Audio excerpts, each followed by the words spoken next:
5, 4, 3, 2, 1. Hit it, Grace.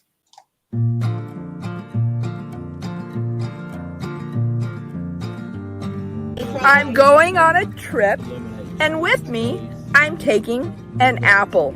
Teresa. So you're going to bring the bud, she's going to bring the apple, and I'm going to bring the coffee. Yep. You're taking an apple, she's taking bud, she's taking coffee, he's taking Dunkin' Donuts. And I'm taking, I guess, egg salad. Egg salad! Now, okay, I'll do it. Bud, coffee, Dunkin' Donuts, egg salad, food. Food. At P, I'm bringing prophylactics for those who are interested in Momoa. And they can eat olives. Sweet. Yeah, while they're running in their Nikes. Momoa, that's Momoa. Lime, Kahlua, Jack Daniels, Iguana, Heineken, grass, food, egg salad, Dunkin' Donuts, coffee, bud, and we brought apples, bud, coffee, Dunkin' Donuts, egg salad, food, grass, Heineken, Iguanas, Jack Daniels, Kahlua, limes, Momoa, Nikes, olives, prophylactics, and forgiveness. I'm going on a trip. First I dropped some.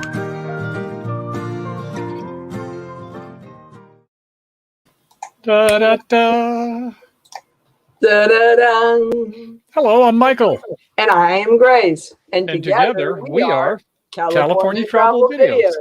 Hey, we did that pretty good. I think we're kind of getting the hang of this, Grace. You think so? I hope so.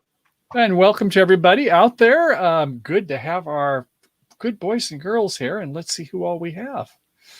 I feel like Miss Nancy. I need to get a big magnifying glass because I see Tim Tim and Van City Adventure, and I see Red. And I Gina was the first one in. Robert. We all need to send some prayers out for Robert and pray that he's feeling better soon. For sure. I see Gina was here. And I think Gina was here first. She was here this morning, and then she checked in a little later also. And Red was also here, one of the bright-eyed and bushy-tailed types there. So our good friends. In fact, this video we just had was of where, Grace? This was from LC. I still don't know how to say it. ALSEA, Alsea Falls. Yeah, it seems like it should be Alcea, but it's Elsie. We don't get the Ia at the end of it for some reason. But yeah, in fact, with the redheaded and with Gina and a whole lot of others. We sure were. And I have just a quick one to do here. Hold on one sec. Hey, I see Tim's here too. Mo bang for your buck. Howdy. There's another one of our buds. So here's a quickie. Updating our sticker board, we have 3 new additions. McGuire's on Tires. Forever best friend. And the shiny, I love this metallic sticker, but it does not film well. Mellow Nomadic Adventures. If you have a sticker you want to send us, send it to Michael at CaliforniaTravelVideos.com and send us your address. We'd love to do a sticker exchange. So looking forward to getting those stickers and getting those addresses and getting those stickers out to you. And let's talk a little bit just on that note. I think I don't know what they normally charge for them, but we get the 3-inch round size from Sticker Mule. And if you sign up for email list about every month or two, it seems like hey, right now, if you get it in the next 3 or 4 days, it's like, I think $18 or $19 for 50, which is a good price. So we just kind of always waiting to see when we can get another 50. So we've got a lot of them out there, and we hope to use some of them. Speaking of trips, we've got our next trip coming up. So we did around the United States. That was a better part of 90-day trip before the big C word, the COVID. And then we were able to go to Alsea Falls this year. And now we've got our around the northwestern part of the United States. We've never been to Washington in our RV. And we've been to the southern part of Idaho, but not up in the Coeur d'Alene area. So Grace, you want to tell us about what's coming up for us? Well, we are getting really excited. We're getting things packed up. We're making our travel plans, getting everything secured and, last minute stuff here. And starting to plan our route to go back through Oregon. But this time we're going to be on the coast, visit Tillamook, where they're going to have ice cream. I love ice cream. That doesn't even sound that good, Tillamook. Tillamook. They also do cheese. It's They do cheese, don't they? Tillmonk or Mook. Tillamook. I'm not sure how to pronounce it, but it's really good. I've had it before.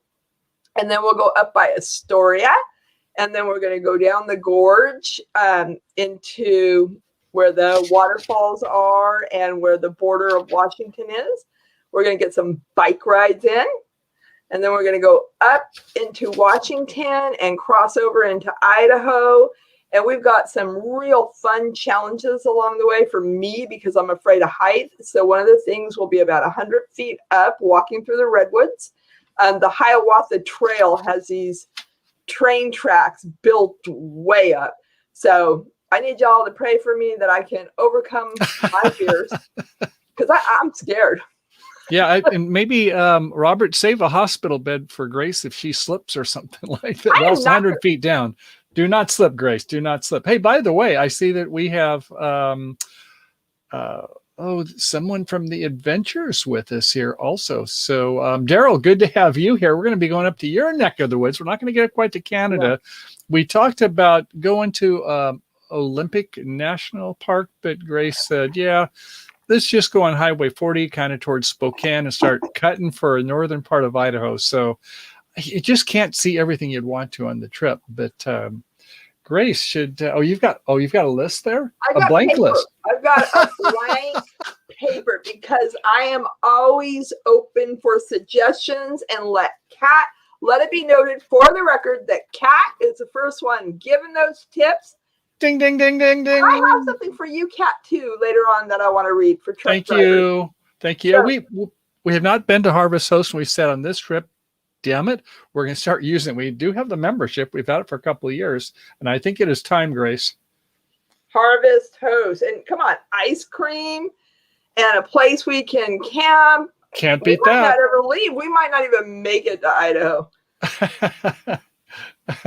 It's a Harvest Host. So how about Van City Adventures, Cheryl? You may have some good ideas for us also. We may not get quite up to your neck of the woods, but if you got some things. And well, what we're going to do is once we go up the left coast, I know you people on the right coast there on the east coast.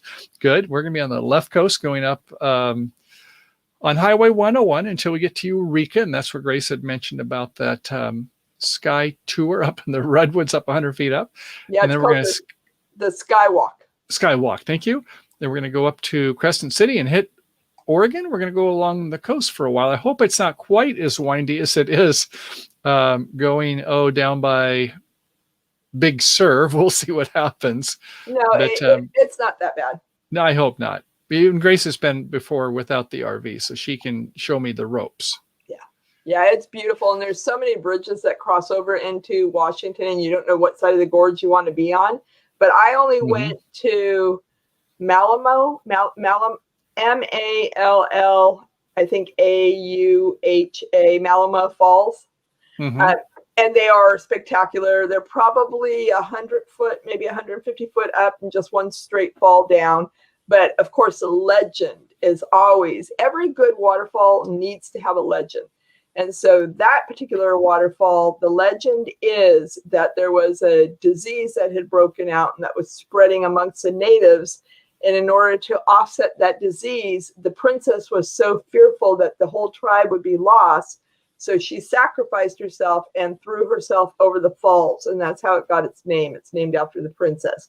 And the disease then went away and everybody was saved.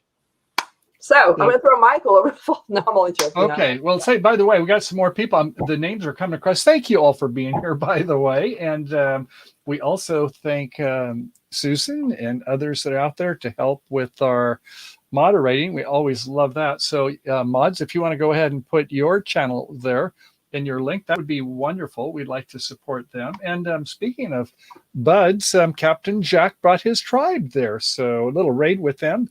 Thank you all. And I see, in addition to, we talked about Sean being there, is that Linda Barker. Good to have you here. And of course, Kathleen Klein. She's got the big wrench. So you be sure to treat her nicely. And I will too.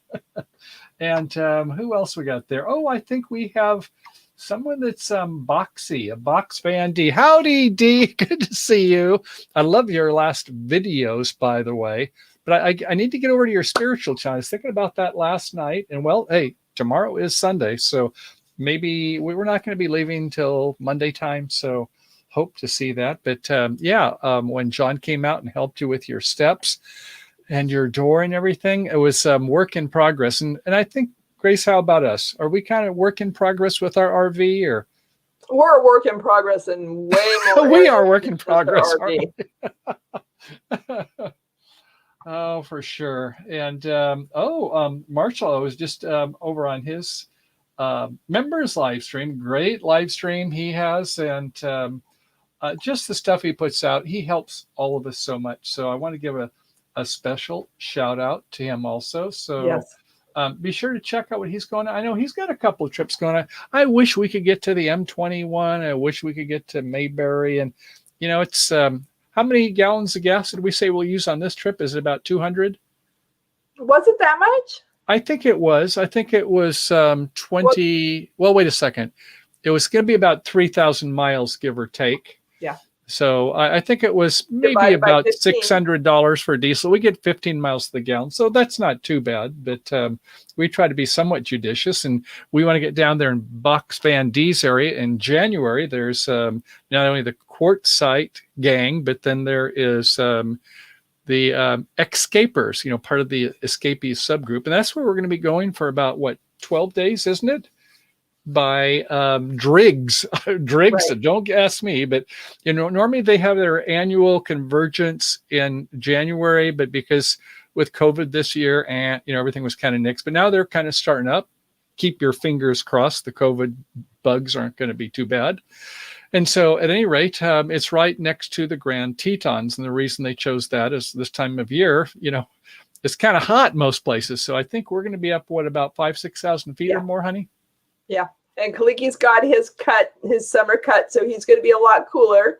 And I see Colorado Martini, and hello, Ronald. And is that Christine with the Dyson Crazy Adventure? Hello. I think so. And the RV DJ is here in the house. Play me some music.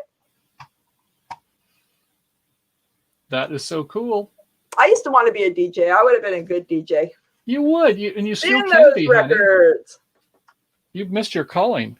Right. I mean, we put something, or anybody mentions the name of the song, she turns into, did you ever watch The Rain Man? Yeah. Everything's photographic memory. All the toothpicks falls. 49. What? 49 down there. Count them. 49.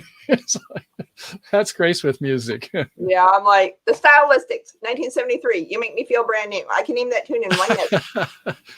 Oh, Candace, speaking of smart people, aka the Ford Man, good to have you here, bro, and always good to go by your channel. And I love his shows where he's got things where he has he's kind of a game show host himself. Did you know that, honey? No, I did not. Oh yeah, he does that where he has the contests and things like that. He moderates them.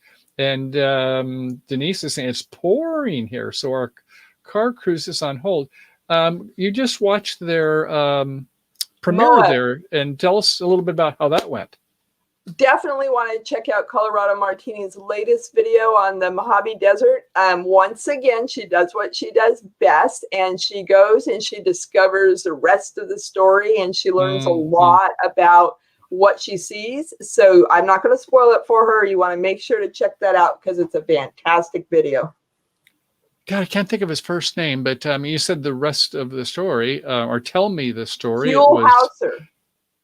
Oh, Hiawatha for sure. Yes, with California Gold. But I'm also thinking of 60 Minutes, the longest running TV show on a weekly series. And that was what he would always tell Mike Wallace and the rest of the team is tell me the story. And that's, I guess, what we try to do that in our videos. So we're going to be out there for, I think, about 25 days or something like that. So we're going to hopefully have better part of what do you think, honey? About 15, 20 videos we can pump out? No. It's vacation. It's a big V. Wait. V. Vacation. Oh, it's vacation. Oh, I see. We're supposed to kind of hang loose. Yeah. So, I mean, obviously we do. I did find close to Briggs, old gold town with a lot of history. It looks like it was actually a trading post. And I was reading on that. So I'll probably go check that area, and I'll probably get lost on Wikipedia, and then I'll Google other information because it looks fascinating. So I have a feeling we'll probably do some type of a video on that. We'll do some wonderful bike trail ones with the Hiawatha Trail and all these other beautiful scenic. Tell us a little bit about the Hiawatha Trail, honey. That's going to be, they say that, well, at least if you have like bicycles, it should be on your bucket list. I thought, wow, is that important? So we heard about it. I guess when we went around the United States, some people said, oh, you haven't been up to Hiawatha Trail? No, we went on the southern part, and just before Grace explains about the Hiawatha Trail, when you're going through the southern part of Idaho, you get the Shoshone Falls, Twin Falls, and it's like it's all flat. I mean, what's this about being a waterfall that is higher in length than Niagara Falls? Like, it's all flat here until you get to that area. In the gorge, it's not the Grand Canyon. It's not 4,000 or 5,000 feet down, but it is 400 feet or more down. And so that was great on the south side of the state. But tell us about the Hiawatha part of the state, honey, up by Coeur d'Alene. Yeah, that's going to be by Coeur d'Alene. And there's also an old town there. I can't quite think of the name right now. I almost want to say it's Marshall, but that might be because I'm thinking of Marshall. Hi, Marshall. But it's definitely one along the Hiawatha Trail. There's a state park there. Again, more fascinating history that I'll probably stay up late getting lost in. But the Hiawatha Trail, I am wondering why it has the H-I high. Oh, hi. Now you broke the code. Hi, Hiawatha. Again, I have to tell you, honestly, I'm a little bit nervous because the pictures that I see, the train trestles are way high. Well, there's 7 that they have there. There's 10 tunnels. This is a rails to trails. So, it's really cool when there's no longer train tracks. And after some point in time, the federal government with then the states and other foundations get in and they convert them over for use. And I mean, in a way you think, well, is it really important? Well, if you consider tourism is a huge part of our economy. I mean, what's the number one part of our economy? It's banking the economy and stocks. And like, what? Really? That's our big part of the economy. And then tourism is like about in 3rd or 4th place. So It is great when they can do this. And what Grace was saying, well, when we go to the Skywalk there up by Eureka, it's going to be about 100 feet up. 14 stories, as you would say. And when we get to the Hiawatha Trail, well, it's a little over 200 on some of those. So can you imagine the people taking the timbers and putting them in positions? And not just little timbers, because you remember a railroad train with, heavy loads is going across it. So hopefully it'll still be in good shape for us when we get there, honey. Yes. I'm looking forward to it. So one of the things we wanted to talk about on the show is we are not sure how our internet connectivity will be on Saturday evenings at any given 4:30 p.m. So on the description, you'll see that if there is some interest of people that might want to back us up and maybe perhaps be available on those Saturday evenings and do a show or two during the time period that we are gone, we'd love to have you. Yeah, we'd be happy to open it up for our good friends here. Yeah, and you'll see the email, Michael, at CaliforniaTravelVideos.com. So if you're interested in hosting, let us know. Or you can even say it here in the chat if you want to. We'll kind of keep our eyes out there for you if you have interest in doing a Saturday. It's 4:30 on the Pacific time, and we go for an hour to an hour and a half before Gina kicks in. But right after Captain Jack turns over the reins to us, it's a great time. We've got a lot of good people out there that we'd love to have you help share the good word on what you're doing. It's kind of a variety show. We like to do interviews, but had somebody in mind, but they weren't able to do it this week. And so, sometimes we just say, well, you know what? What's on our mind? Well, we're getting ready for a trip. So ostensibly on this show, we're happy to talk about whatever you want, by the way, if you have questions. But, we're kind of getting ready. And I guess, Grace, just so our secret sauce is that we don't have much secret sauce. We get ready. I mean, fortunately, having a Class C that's, somewhat loaded in our front driveway, it goes down enough that it doesn't show in the neighborhood, so we can keep it out there all the time. And so, the typical things you would think, get some fuel in it, get some water in it, get some food in it. But what are the first things you think about, darling, when we say, oh, we're going to go out for, well, in this case, a week or more? Well, yeah, that's definitely one of the things that I have down here to chat about. And yes, we do have an RV. That is our primary method of traveling. But I think that we all, when we're going on vacation, struggle with packing, what to take, how to make it fit, tips and tricks. So I've learned a couple over the years, and we'd love to hear yours, whether you want to go ahead and leave it in the chat or whether you'd like to come up and join us and tell us about your tips. I'm proud of myself because this year I'm learning the roll, where you roll things to pack. So I've actually got my clothing down to a box probably about this long, a clear see-through box by about that wide. So you might be seeing me in the same clothes numerous times, but oh well. So I want to hear your tips and tricks of how you pack and what you decide to take and why you decide to take it.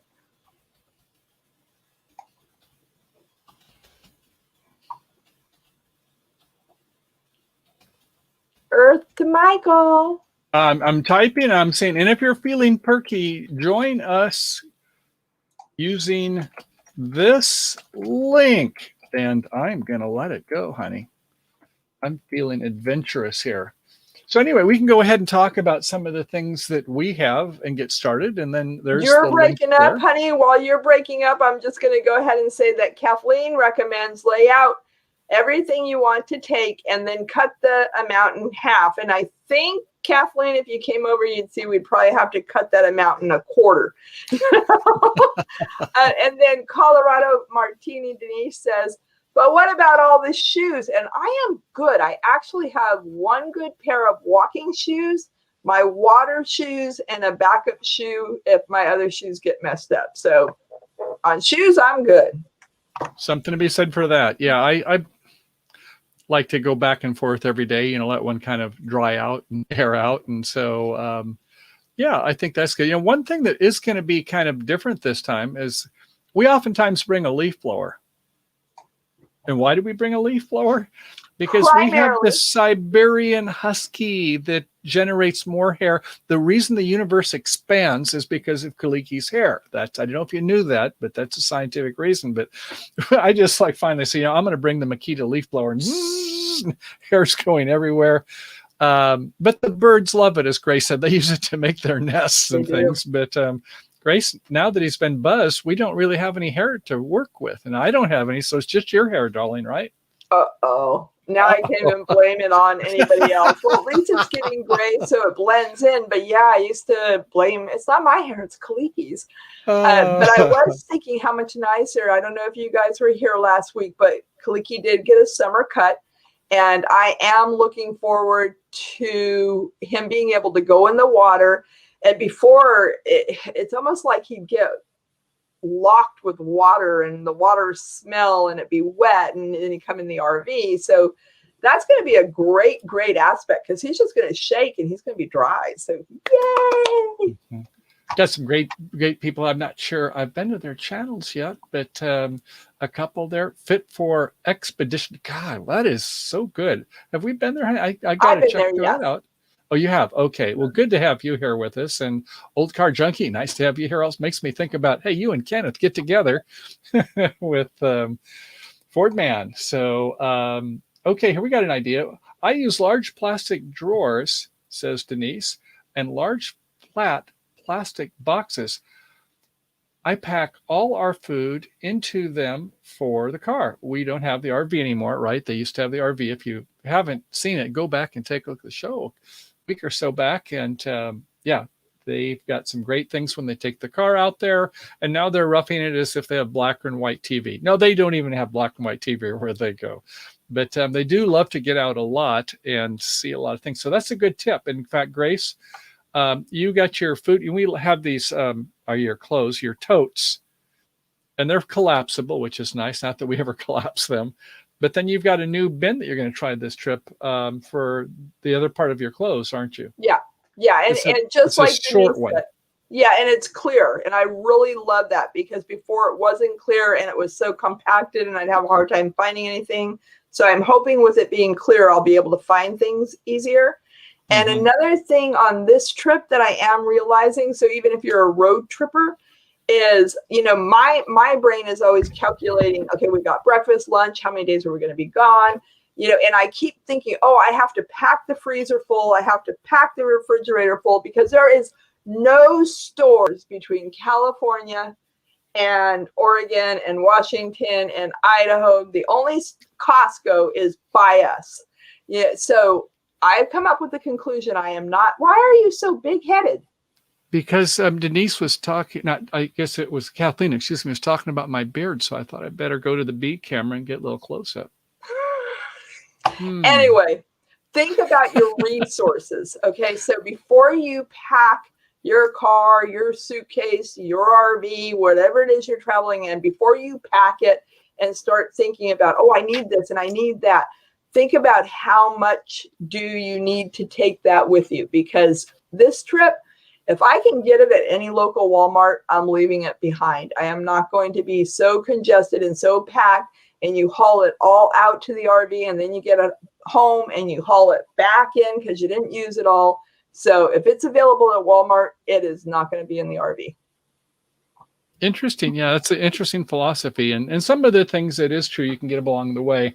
I wanted to kind of segue for a little bit, if I could, honey, to going in the Wayback Machine. Ooh, way back.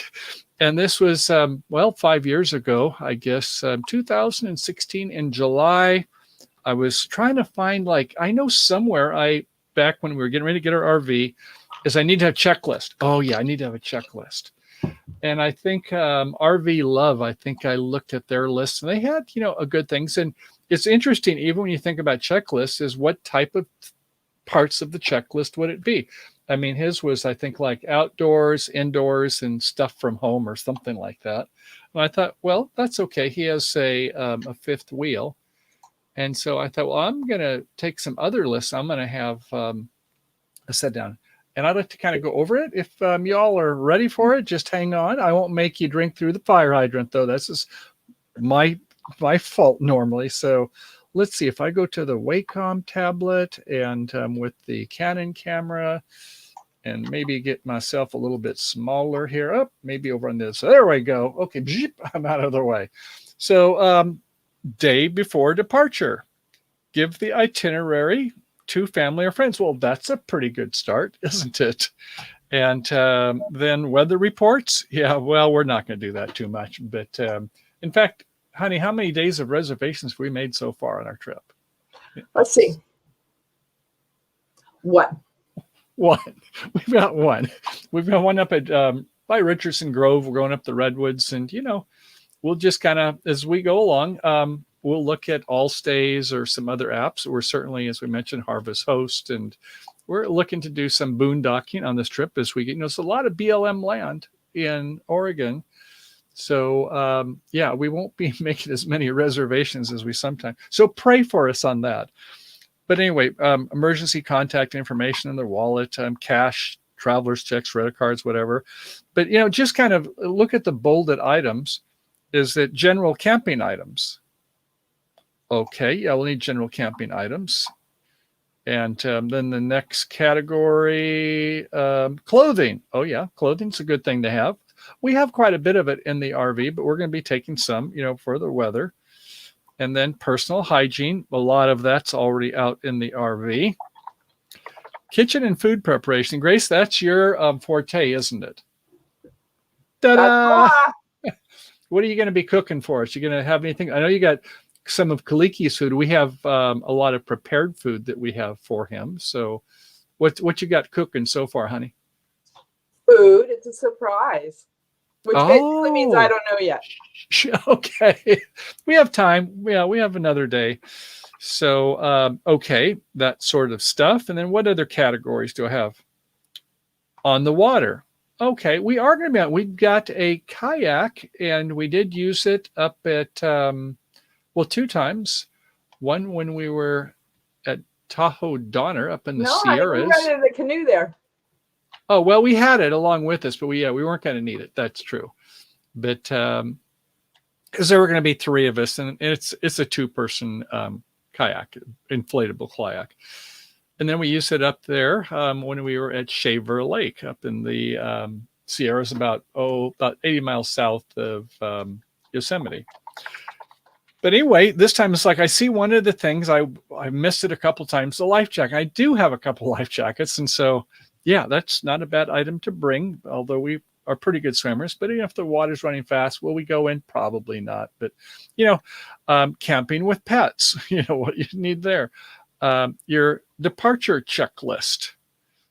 Days before departure, confirming your reservation, stopping your mail, all those types of things. I don't know if you get into that detail.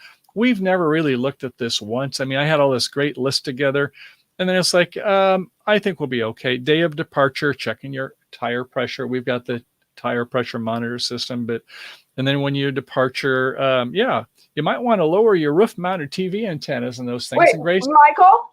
yes? Hold on. I see something on your list. Okay. Uh-oh. Secure items in shower? How does that work? Well, when you have your shower that has been conveniently converted to storage, that's one of the items on your checklist. What do you have, 28 items on the checklist? The shower / storage. Kathleen brings up a great point. She says, make copies of all important documents, driver's license, insurance, credit cards, etc., and leave with a trusted family member or a friend so that if you lose yours, you can have them fax it to you en route. And I definitely agree. Another tip along that same line is included now, as well as the vaccine chart, so we need that to gain entrance anywhere. But what we're doing as well is we're emailing it to each other, or the photos to each other, because we always have access to the emails as well. Gosh, I never thought about if for some reason for a lark we thought, oh, we want to go to Canada. I'm not going to bring the passports. I don't think we're going to go across the border. But whatever you think is necessary for where you're going is bring your stuff. Yeah. So documentation let documentation be your friend, right? We have a friend in the basement that has some ideas when it comes to packing and getting ready that I'd like to. You want to bring her up? Yes. She's waving. She's like got her wings flapping, so she's ready to come on up. So we 5, 4, 3, 2, 1. Add to stream, and bang! She is there. The beautiful Miss Red-Headed Riding Hood. Denise, did you want to come? Oh, that was good, girl. You're making us hungry. How about that? Wow, that was a goodie. Yum, yum. And if anybody else would like to join us, this is all of us, sharing our ideas and work better. What works for you, what works for us may not work as well for you. So tell us, Red, about some of the things you do. Yeah, you're a roadie kind of girl, Red. So to start off, you had like this, we all have thorns in our side. And yours was that, I think I maybe have a propane leak, which is not a good thing, but it was kind of weird. So for those who haven't been there, tell us about that story. Uh-oh. Yeah, I think you're muted, maybe. Either that or you got laryngitis. I'm you muted. Can give us. There we go. Good to have you here. So what's up? Yeah, so I was in Denver for 4 weeks to see my younger son, and I ran out of propane actually, and my snowball from Crater Lake melted. I had it in my freezer, and so when I left there, I got more propane. And I was at an RV park, so I had emptied my black tank. But I wasn't as conscientious with the black tank, because before I was putting buckets and buckets of water down, so many buckets of water that I had bubbles coming out of the top of my RV when I left Half Moon Bay. So I wasn't as conscientious with the black tank. And I left Denver, and I was going to go to Arizona, actually, to CD, and I started having this smell that smelled like propane while I was driving. And I was going through a very high altitude also. And I had just emptied my black tank and just filled my propane. So I thought it was my propane. Yeah. You'd be worried about it, but I guess you weren't lighting up any cigarettes or anything like that. No fireworks. No, I stopped. I immediately stopped and I turned it off the propane. And then Smart. I text Troy, Nomadic Rat Pack, Mhm. and now I have another guy. I text Dan too, Cargo Dan, and tell him what's going on and what should I do. And Troy always gets on the FaceTime with me to look at everything. But anyways, and I didn't have good internet in Denver, surprisingly, even when I got my hotspot minutes back. But I got to Las Vegas, but it was Las Vegas, New Mexico, to a beautiful lake called Story yes. Lake. Right. Yeah, That's where the plot thickens there, as I remember. Yes, this is where the plot thickens. Exactly. It's a beautiful lake. It's a state park, a Story Lake State Park, and it's actually named after my ex-husband, ironically. That was a funny twist. So where there must have been a lot of boat anchors in that lake then, if it's an ex-husband. It's a beautiful lake. It's a beautiful lake. $8 a night to boondock. And this was the first time I boondocked by myself, but there was a bunch of people around me. So That helps a lot, yes. yeah, and it was only $8, and I had good reception. I had good internet, and so I started Googling, and I found this guy called Three Bears. I think it was Three Bears, something Bears. This remote RV tech, and it was 4th of July weekend. So I was like, I don't know what I'm going to do, how I'm going to get this checked out. Yeah, that's and good. Thankfully, I'd filled up my refrigerator already with ice, because when I ran out of the propane in Denver, the last night I went out with my son and my son's girlfriend. I was like, I need to get some ice because I ran out of propane and stuff is melting in my freezer. so I'd already had ice in there, and I got this remote RV tech to come out, and it was really pretty cool. It kind of reminded me of you, Michael, because Michael helped me with everything on my rig too, and like checked the air in my tires and was like, this is where this is. And this RV tech too, Michael, he looked at that little thing you put on my batteries, and he was like, wow, that is such a great idea. That is so cool. Oh, so he was talking about you. Thank you. Yeah. And so, but it was great because I didn't even know where my furnace was, my hot water heater. He took everything apart. He checked it. He sprayed the soapy water on it. All of that.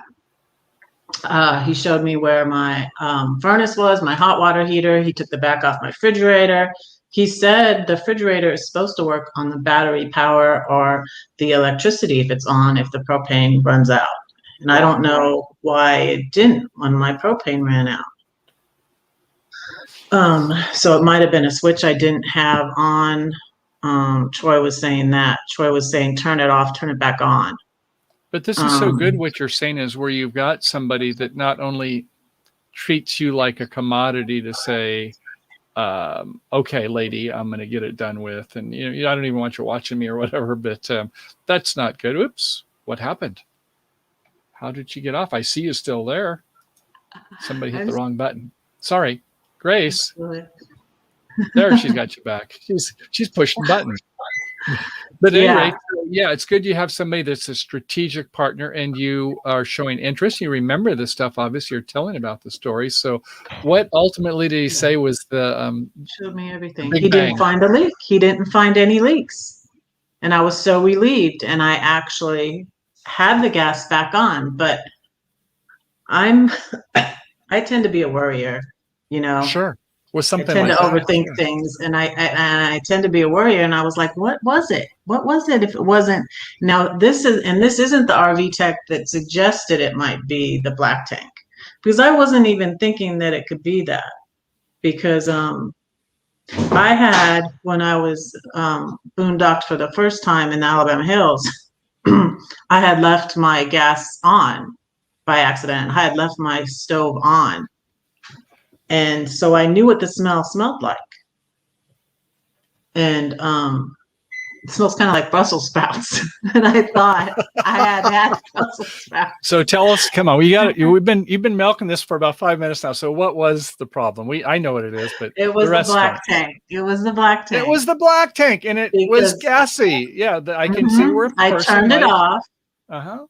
I had turned it off, and then when I left New Mexico, and I was trying to decide where to go, I was still going to go to Arizona, but I decided to come here because I also had hail damage that needed to be fixed Mhm. from in Denver, and so, but I started driving. And then I smelled the smell again, and the gas is off. The gas is off. I can see she picked somebody up. Do not light a cigarette, even if it's not propane, if it's coming from my black tank. Although I know some people, I won't say my father's name, but you know, if there's some gas in the room, he'd light up a match to get the sulfur smell. It wasn't explosive gases anyway, it turned out. That match trick has been going on for a long time. I had a great aunt who had what's the proper terminology for what I call, like, for gas? Flatulence. Flatulence. And so she had some type of a stomach issue that happened frequently. And so her kids were telling me recently, when we were in upstate New York in 2019, that she always carried a matchbook with her so that if she had a smell, she could light a match. So it's like, this woman did not smoke cigarettes. Did anybody ever ask her, why do you keep lighting matches? That's funny. That reminds me of my grandparents. So my grandparents, I had told you before, lived in Hayward, when you call it Hayward. Hayward. And they would, and they had this old house, actually not as old as this house, because this house is very old, but like a 1930s house. And they would always have matches in the bathroom, you know, instead, this is before, you know, a lot of Airwick and stuff, and they would light a match. Yeah. So tell me about when you go from city to city, state to state. You're kind of, man, you were a self-made woman after, I guess you've been over 10,000 miles now that you've put on your RV since you've got it, and your confidence level goes up. And I guess then sometimes is that you realize there are things that, well, we still all have lessons to learn, but you're when you go to a longer trip, is there any planning anymore that you even have to do? Yeah, I need to plan a little bit. I feel like when I got to Colorado, it was June, and I didn't realize that, and I wasn't able to stay at the state park I wanted to stay at because all of the weekends were all booked up, and I wanted to be there for 4 weeks. So that's something I'm finding, that there's some things I should plan, like so how do you I'm go going to Branson online now. How do you go online to find things? Are there any services you use in terms of, you know, when you, okay, I know I want to go to X city, but how do you decide who to call? You like use maps or electronic, or how do you do this? Or apps? What's your favorite app? There was some, I use Park Advisor. Park Advisor, yes, good one. Campendium. Those are the ones Campendium. Yeah, Campendium is a lot of people like that because they want to connect to the internet, and everybody, when they put a review on, they show how many bars of AT&T or Verizon or, you know, Sprint, whomever, T-Mobile. That yeah, that's nice, and they have a lot of good reviews there also. We like that among the others. Yeah, I had watched, I can't even remember what channel it was, before I found all of you guys, so no offense. I was watching some channel where people were sharing all their favorite RVing travel. And I have all these. Well, now my phone is full, so so And I forget I have them. I'm having problems because I have too many pictures, and I'm having to download them onto my computer. So because my cloud is full, my phone is full, and I can't even video anymore. Well, another tip that I always have is because I when it comes to pictures, I love backup. And on Facebook, what I will do frequently is I will make an album and upload 10, 20 pictures, but I will make it who is it for, and it'll be just me. So it's not that it's to share it with anybody. I'm using Facebook as a storage.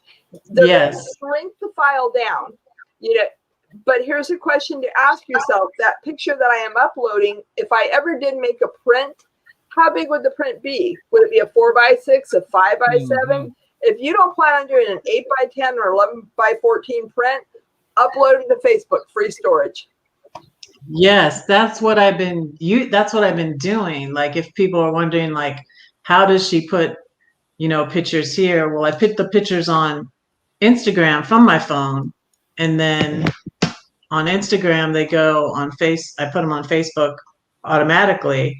And like if I'm on my computer and I want to put a picture, like say my logo, I'll get it off of Facebook.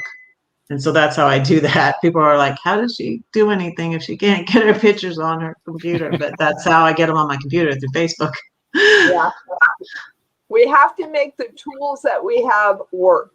And then we need to remember where we put them. Exactly. So let me see here. I had some other questions. If anybody else has any favorite apps that they like to use when they're traveling, go ahead and share those. Let me look real quick at some notes that I made. So I have like the ones that are at which exit. I have Gas Buddy, but I haven't. These are ones I haven't used. Mm-hmm. When I have like Gas Buddy, right, Michael? Yes, we like Gas Buddy. Yeah, I need to use it. But I was just so excited when I saw the gas for like $2.89. Oh, over where here. was that? I think Kansas. Wow. Yeah, that's one thing we are excited is outside of California, gas will be under $4 per gallon. So we're excited. That's what I was excited, because it was still pretty expensive in Oregon, if I remember right. But I just my ex was one who would run out of gas, and so like I don't even because he would try to get the cheapest gas price, and then we'd run out of gas. It was ridiculous. And you have 4 little kids in the car.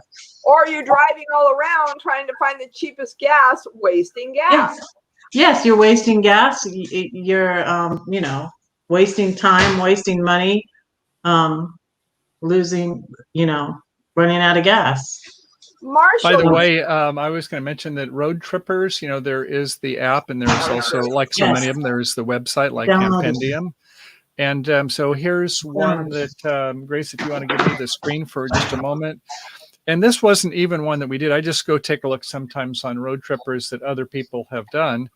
And so here you can see a flag where they started just up north of the border. That's the California border where the hand is going across. And if you take a look on the left-hand side, you can see where it starts at this Chetco River Inn in Brookings, Oregon, and it's kind of bouncing around there. And so, sometimes it's kind of good to see what some of the other people are doing. And this one, I thought, well, look at this. They're going right down the coast. Now, it also, when you've logged in, you can sort by different things. So over on the left here, up at the top, it says picnic. So if I'm interested in picnics and campsites, it'll only highlight all of those, and all of a sudden that's all populated. Or you can go by different criteria there besides just those. So any rate, as we can see where different spots somebody has stayed. And if you're interested in staying at their spot, you can click on them, call to make your reservations, and all that good stuff. And if you want to modify that and change it to something of your own, you can move these benchmarks around to different spots. But I think it's kind of nice is when you see other people that are willing to share where they've been. And so Grace had kind of mapped out a trip.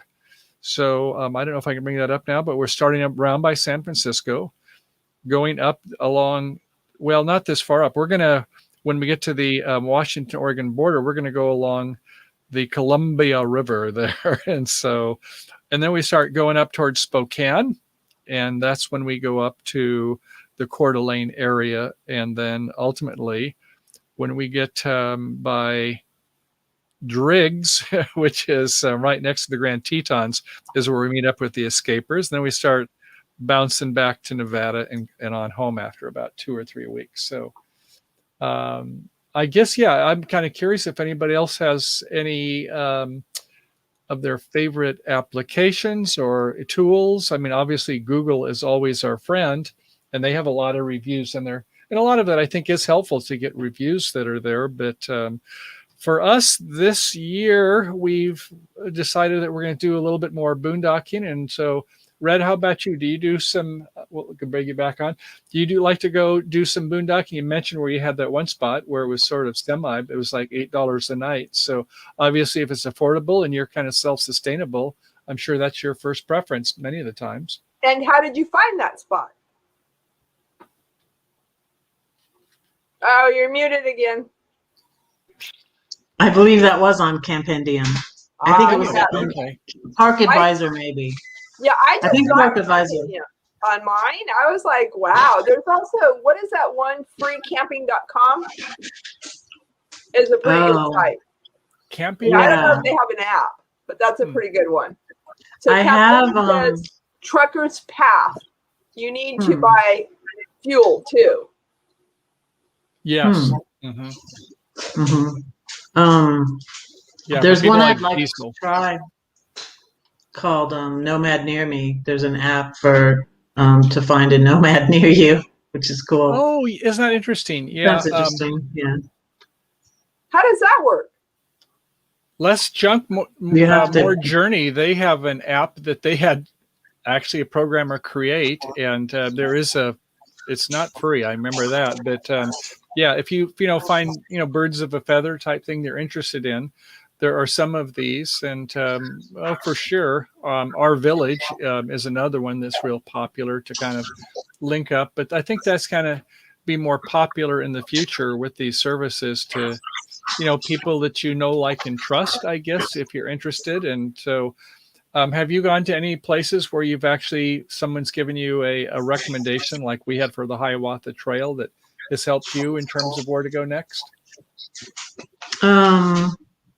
No, I haven't had any recommendations yet. Well, I guess I had a recommendation to get Harvest Hosts, but I haven't used it yet. And also Escapers, which I told you, and I haven't really used those things yet. I guess that Escapers is not an app, but I joined Harvest Host and I haven't. I made a reservation to stay at Harvest Host my last day in Denver, but I ended up just staying at a park by my son's apartment. And you can't beach mooch docking, can you? Well, I couldn't plug in, but my son said, "There's always an RV parked over there, Mom. You can park right there." That works. Yeah. So another thing that I was thinking about today is when you're planning your trip, what priority do you give your bucket list places, and how do you decide what and where and what to see on a trip? So if you have an ultimate goal to go from point A to point B, and on that trip you have bucket list places, but they're like here and there and all over, how do you decide what to take priority? Well, usually family. They say like you fill up a jar and first you put the big rocks in. I actually heard another channel explaining how they plan their trips this way. Like there's these places that we're definitely going to go, and then later you see like what's around there. What do you want to go see? And so I'm going, after I go to Branson, I'm going down to Georgia because I'm near St. Louis. I'm in Illinois, but I'm right near St. Louis.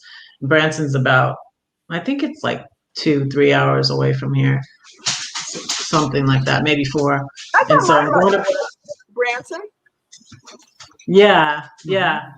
And so I'm going to the meetup there though, and I'm going to Georgia to see my kids. So when I first heard about the Mayberry from Kenneth Oakes, I was like, okay, that's in North Carolina. And I had left Georgia in last September, so I'll be due to see my kids that are in Georgia then. So I'm going in September to Georgia to see my two oldest kids, and then to Mayberry in October. So I kind of have, it's been sort of like I spent May in Oregon. I left, it was around the 1st of May when I went into Oregon, and I spent most of May in Oregon, and then I left Oregon. I spent most of June in Colorado, and then July was supposed to be Arizona, but it was so hot down there and so many problems with my rig, or problems I thought I had with my rig. Yeah, that's where I thought you were, and then I saw the Twin Cities and Girls Night Out on Instagram, and I was like, wasn't she like in Arizona? That must have been one long drive. How many miles is that? I didn't make it down to Arizona, but I was in New Mexico. New Mexico, yeah. Yeah, it's been I put over 6,000 miles on my rig since I bought it last October. Since I left Did you buy it in California or Georgia? Did you buy it in California or Georgia? Oh, I bought it in Illinois. I bought it here. This is my friend's place, and when I sold my house in Georgia in August, it's coming up on a year since I sold my house in Georgia. I came up here to my friends, and so this is like my address. So this is like my home base. Yeah, you made that time quick. She has been putting some miles on. I think she's going to be like Kevin, the No Mock Experience. I think they're competing to see who's going to get most miles this year. Yeah, I told him that. I said that was a compliment. He's like, "Oh no, you don't want them to say you're like me." And I was like, "Well, that thing was okay." Yeah, I mean, for us, there was a waterfall in Tennessee that had been on my bucket list probably for 2 or 3 years, and it's really beautiful, but I hadn't had an opportunity to really research it. But like you, friends and family are very important. So I was going to go meet a friend in Nashville, and I didn't, and I passed right by like the exit for this waterfall. And I mean, we're in Tennessee, driving in Tennessee. We're from California. And I'm like, it's called Cummings Falls. And I was like, when will I ever get back to Cummings Falls to see it? So it broke my heart kind of to keep going, but I already had an arrangement to meet a friend, and then you get to the point where you start deciding that you are where you're supposed to be. If there's a reason you're not supposed to go. And it actually worked out because I learned later that waterfall is quite a hike, and you actually have to get tickets to go in advance because it's pretty sought after. And then you need to have all these different things that at that point we were not equipped to have. So now, I learned that it was ideal and it was perfect and it wasn't the right timing. So you got to get to the point that you really trust your journey, and believe that you are where you're supposed to be. Yeah, exactly. You can follow the smart money sometimes too. It helps. Like, if you're going to Google and say, "Hey, I'm down in the southern part of the United States. It's the summer. What's wrong with this picture?" Just search for mountains in, like, say, New Mexico. And I'm trying to think. I know there's a ski resort. It's about 7,000 feet, Taos or something like that. So let's see if we find it. 14 most beautiful mountains in New Mexico that will drop your jaw. Wheeler Peak, 13,000 feet. Well, that's a little high.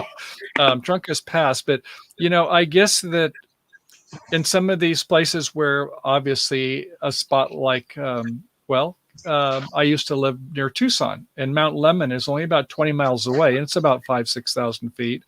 But the point being is that what we find is when it gets to be hot, is we say, well, when we went from the white mountains to the green mountains to the blue mountains when we were on the East Coast, is because, with the Siberian Husky, you can run the air conditioner, be in the water by the coast, or go for the mountains. And of course, when you were around in Colorado, you definitely had a lot of mountains there, didn't you? Yes, and that was another thing we needed to make reservations for, is we didn't a national park.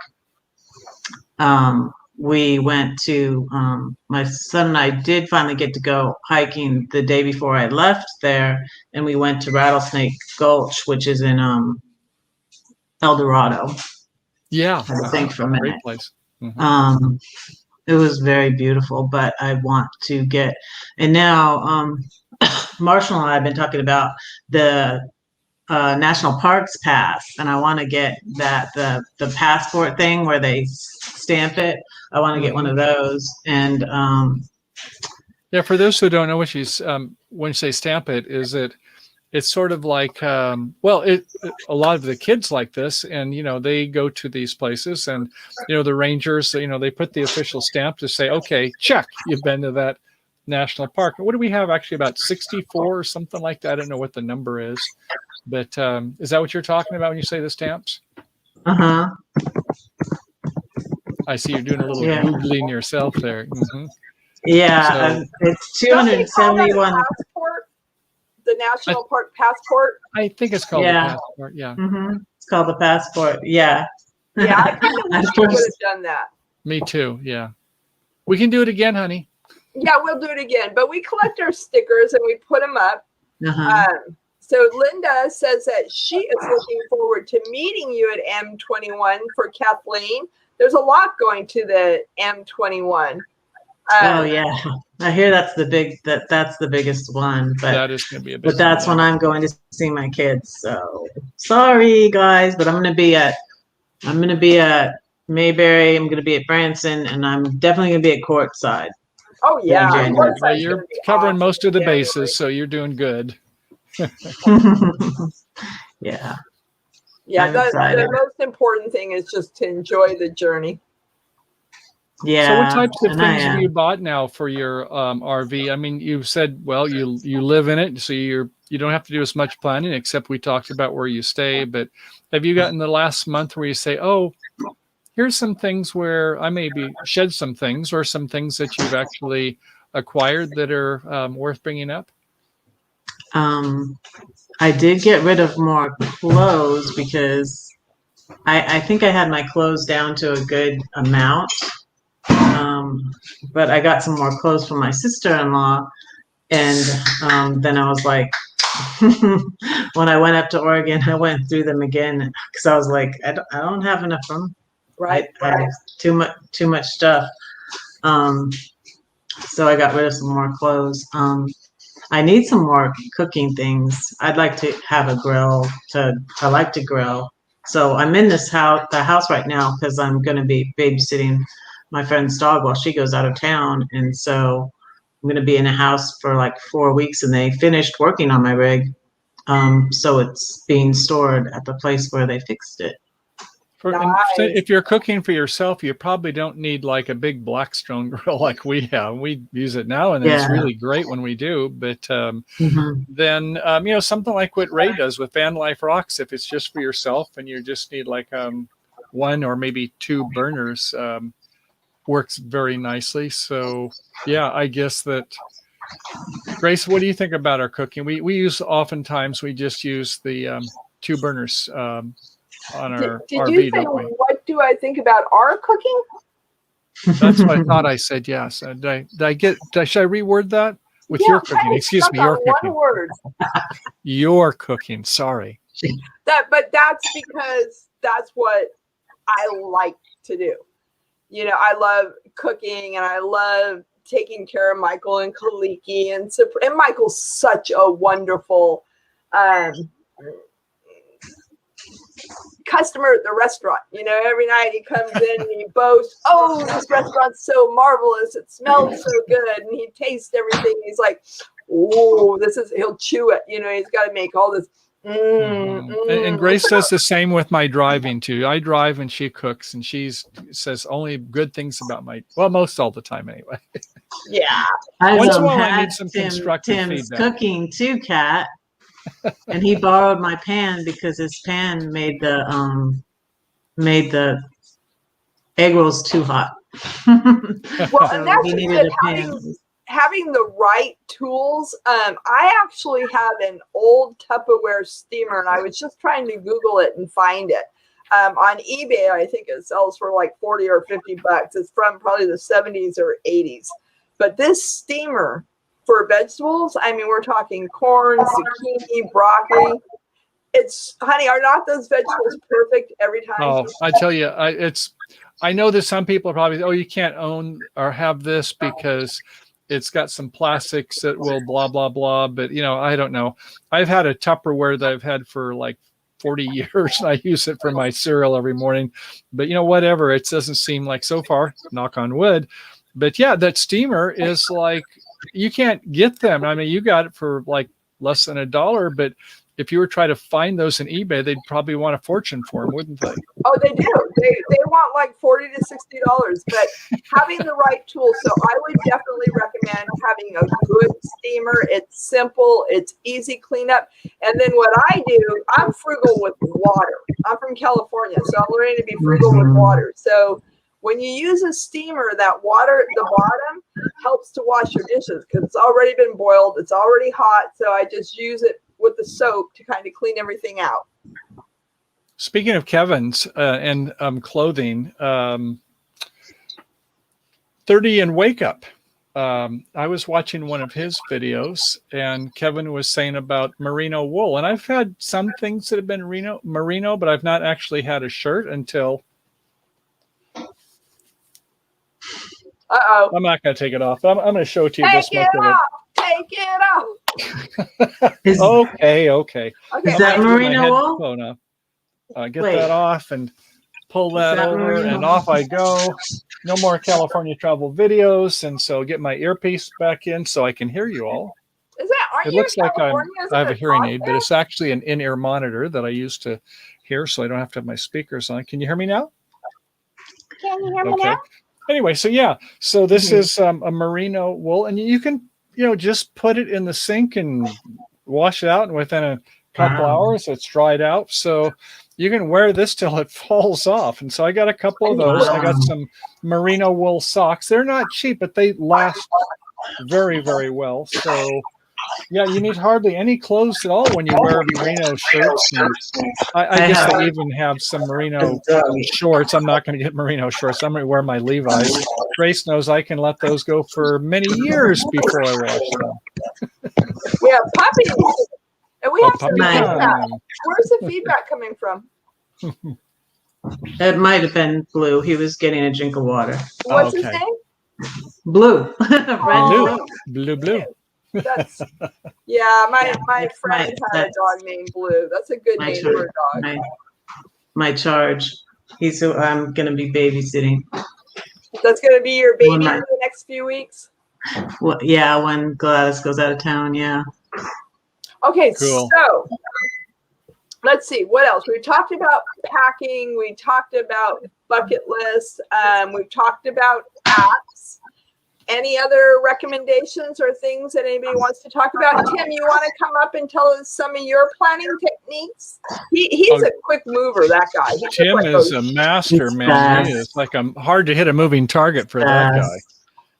I move fast sometimes, but most of the time I don't. And then I'll stay somewhere for 4 weeks. But I added a thing to my bucket list, actually. What'd you add? I had it in the back of my mind, but so my son lives near Red Rocks Theater, and we went there and visited the first time. Yeah, he lives near. So I want to go to a concert there. Yes. So I have to see. That's on my bucket list for like 10 years. Yeah, I was like, okay, their tickets go on sale a lot of times in January, and they're sold out the same day. Wow. Yeah, my cousin lives by there, and it's pretty difficult. But the concert that they just had, one of my friends that I met at the Escapers meetup, one of her favorite bands was playing. That's not that as popular as like, Bruno Mars or something like that. So she was able to get tickets and she went. And unfortunately, right now it was a hotbed. So she's in quarantine and got tested, and a lot of people, concerts probably, I have a feeling aren't going to be happening again. Oh no. Yeah, my son in Denver did get COVID. Did he? And he also, not the Delta one. No, he had it in February, I think, but he still did. Way back in February. Yeah, February. But the notification thing for the state of Colorado sent him a notification that he had been exposed because he was at a bar. They were playing pool at a bar. They're 27. His girlfriend's like 20. She's a little bit younger than him. So they were playing pool at a bar. And since they had this app, speaking of apps, that told them that they were exposed. And that's how they. Amazing. Wow. Yeah. Because it was like around March is when the conscious started to really spread, that we knew that it was there in the United States. Although I can remember later on then. No, it was this year. This year. Okay. I'm thinking of last year. Yeah. It was like Nomadic Fanatic had it before it was really even announced last year, excuse me. And because he was really kind of bad shape in January. He kind of got over the flu, but it wasn't the normal flu. So yeah, Tim, he's a wonderful job also in terms of minimalist in cooking in his small rig is another one out there. And regarding my long list, as I was looking at locating your RV slot.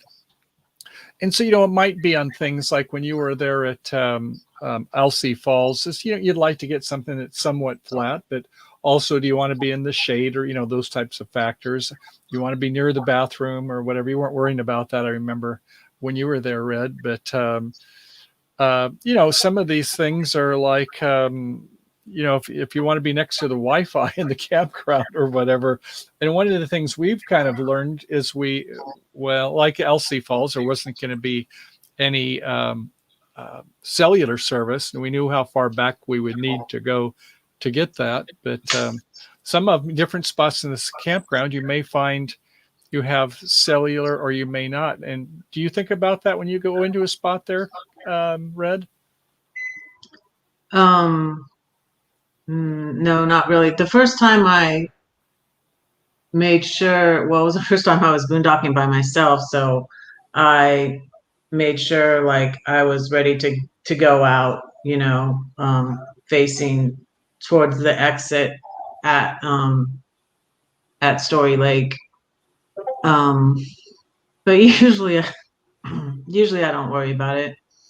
Okay. I see, Kathleen, good things. You got the 3:30 rule, stopping by 3:30 in the afternoon, or do 330 miles. But yeah, I know some people we do some long days once in a while also, but like the Dark 30, I like that. You have to celebrate the St. Mattress sometimes when you're doing these long days. Well, Red is a wonderful poet, and I sang something this week, and I thought of not just Kathleen, but a lot of different truck drivers, and then those of us, driving RVs, but those driving Class A and the big trucks. And so I read this, and I wanted to read it for us tonight because I thought it was some incredible food for thought. Wonderful. So is now a good time, honey? Go ahead, baby doll. All righty. You say I'm a truck driver. All I do is sit down all day. You say my truck is a road hazard. You're right. I do sit all day, but I sit and I see the problems with the world from behind the steering wheel. I see the young mother texting and driving with her child in the car. I see the drunk driver returning from a night out. I see the teen boy trying to impress a girl by speeding recklessly in and out of traffic without knowing that is the reason I had to see the first responders close a body bag last week. I see high school girls begging for attention by flashing their bodies. I see lovers' quarrels and romantic kisses. I see the things that allow me to see your next move on the road. I've seen so many things that very few things I see surprise me. You say, I'm a truck driver and my truck is a road hazard. But on behalf of all my brothers and sisters, I see a nation in denial. Author unknown. Very So, poignant. It's As soon as you poignant. started going through that, Grace, it reminded me about Red's poems. Maybe she'll have one also, but not to go to that yet. That was a wonderful submission. Thank you, Kathleen, for that. And what did you think about it, Grace? I love it because, we all as human beings are so quick to judge everybody else.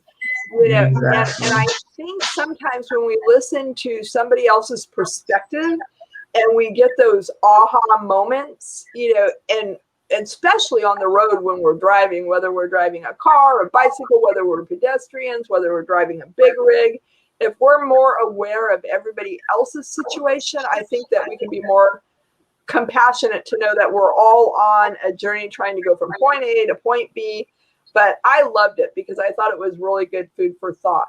So that I thought of Kathleen, and I wanted to share it with her, and I wanted to share it with everybody out there driving, how much we appreciate you. And then I did want to tell just a quick little story. When my mom and I drove from New York to California when I was a kid, my mom, when she'd start getting tired, she would always get behind the truck driver and she'd put herself in the middle to kind of sandwich herself, because she knew that if she started swerving any direction, that they'd beep, beep, and they were taking care of her on the road. So here's to you truck drivers out there and you big rig drivers. Thanks for helping to keep us safe. Amen. Yeah. Echo. Echo. Oops. Now everything's going to start talking to me. All my devices. So do you have any poems there, Red, that you'd like to share? Always, you have new ones? Always do. Please. I have new ones. Have you written about being on the road? Let me think. I think I'm going to. I'm going to get to that. I pretty much finished. Well, I'm just always writing poems because I'm just always thinking them up, and I write them in my journal, and then I put them on my computer. But I have a book of Red poems, and it's pretty much done. But I mean, like, how do you know when a poetry book is done? True, very true. Mm-hmm. Well, it's not as long as you're alive. It's not done. You just have to know when to separate book one from book two. Yeah, exactly. So you can segue it by your journey. Okay, this is everything up until the point I started to travel, and these were the things I learned, and now this is my new journey, and this is my new book. Mm-hmm. Good point. I mean, even when I've had things over my life with work or, with my business, internet-based business, is, how do you organize things? You organize chronologically or by different categories, or your different segments of people that you'll be maybe by different age groups for what they would be interested in. It's like some point you just say, well, this is my brand and this is the way I'm going to go with it. And I'm sure whatever you do, Red, is going to be, you'll find your niche. Yeah. So when I was before I sold my house, I did Airbnb in my house, and I wrote a lot of poems about that.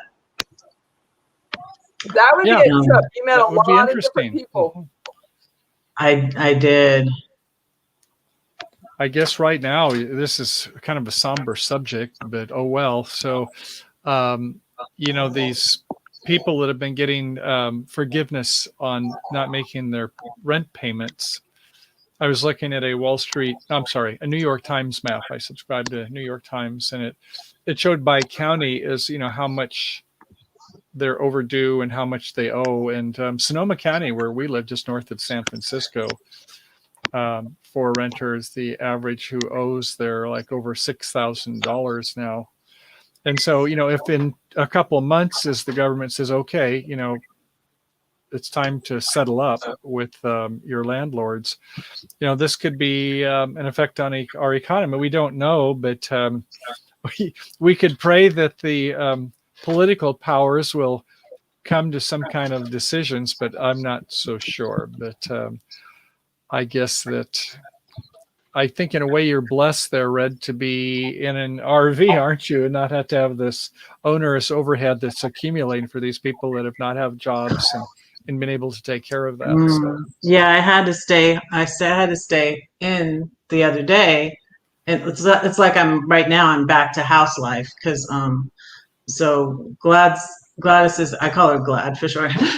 Gladys is in the Air Force, and so she's working, and she's like, well, can you meet the exterminators coming tomorrow? So it's like, and then like I'm cooking again and cleaning and and she has another tenant because it's a 3-bedroom house, and so she was going to do Airbnb because she was thinking about doing Airbnb up here.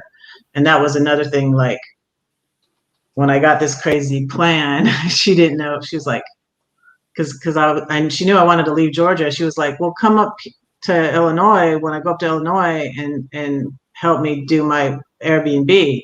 And I was like, well, I think I'm going to try this crazy plan I had because I met someone on Facebook who had been lived in an RV. She did it for 4 years, but she was only going to do it for 2 years. She was someone older than me. So that's where I first got the idea. It wasn't even all the YouTube channels. I found those later, but it was this lady I met on Facebook. So I found a poem. Okay, we have a couple minutes, so that would be perfect timing. And I guess Gina is going to be coming up in about 8 minutes. So I just linked her show tonight, so that is in the notation. I see We're that. Thank you, Grace. Raid. Okay. Okay. Cool. Well, Red, go ahead. Okay. This is from Red Poems. It's called That 4-Letter Word. It's never in vain.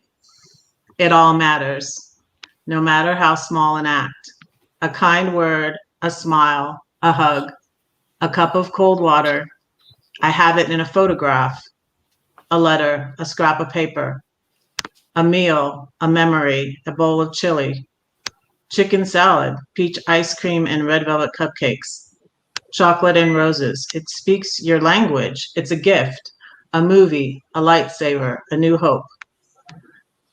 It's a verb, it's a noun, it's an adjective, it's profound, it's encouragement and motivation. It's harder than you thought, yet it makes everything easier. Like E.T., it phones home. It's more wonderful than you knew and worth everything you put in.